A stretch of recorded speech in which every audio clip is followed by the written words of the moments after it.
Taken last winter, CCI's infrared camera shows a dark area at the pull-down staircase of this home, indicating substantial heat loss. One of the areas of a home that is typically forgotten is the pull-down staircase.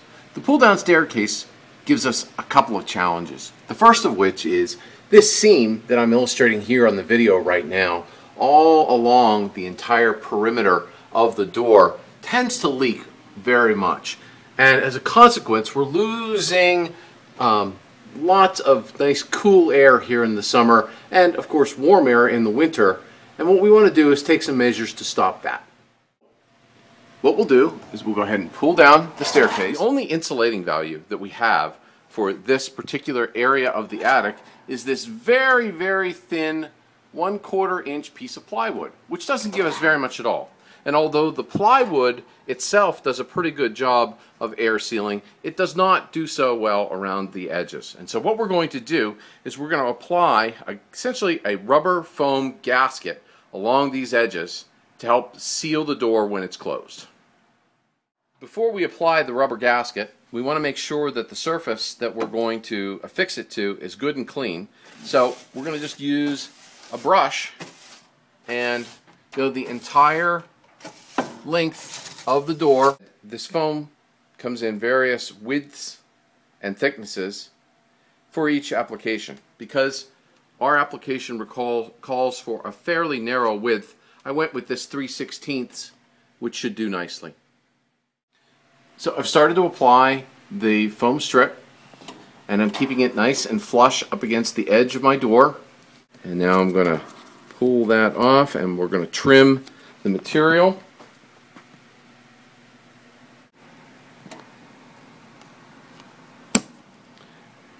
Okay, and now we'll begin applying it in the horizontal direction.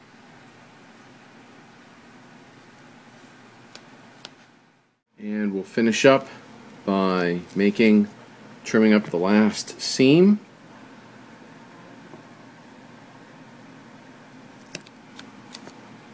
And there we have a nice gasket seal all around the door, all the way up, that will help prevent air leakage into the attic. Now that we've completed the air sealing around the lid of the staircase, we're going to measure for an energy box, which we will construct atop the stairs to give us some insulation value.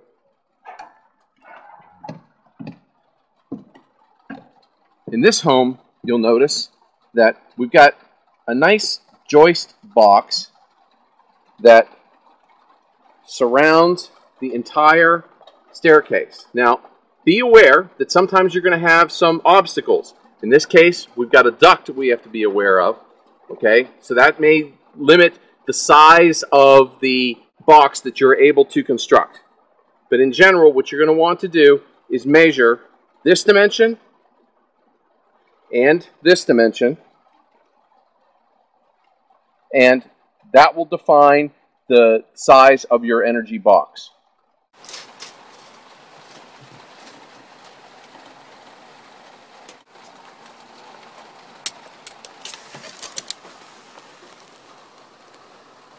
So now we have the length and the width. We can go ahead and measure off the foam board, cut it to size, and construct our energy box. We're going to use this Dow foam board to begin construction of our energy box, which will sit atop the stairs. Okay, lay that out. We have our short end that we'll put on here, and right now I'm just fitting everything to make sure that I've got everything sized properly.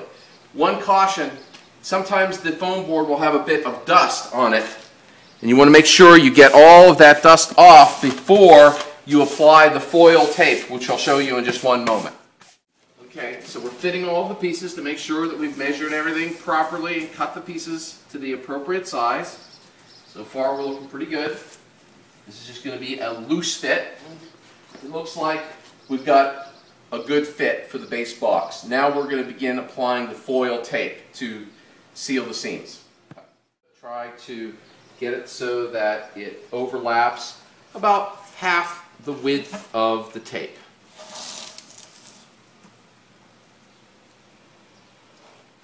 Notice that I'm cutting the foil tape a little beyond the edge of the foam board. That's so that I can wrap it around on this long edge. Okay, I'm going to fix my first piece of foam board to match up nicely with the edge of the base and flush with both sides.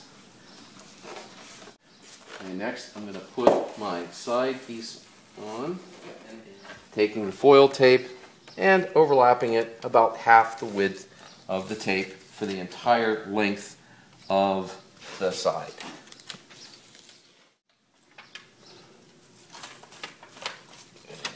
Butt our ends here together.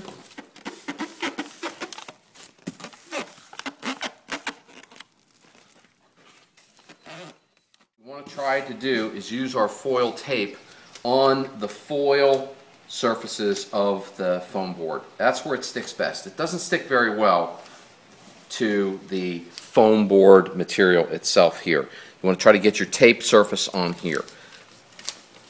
The wider the tape you can purchase and afford, generally the better off you will be for this job.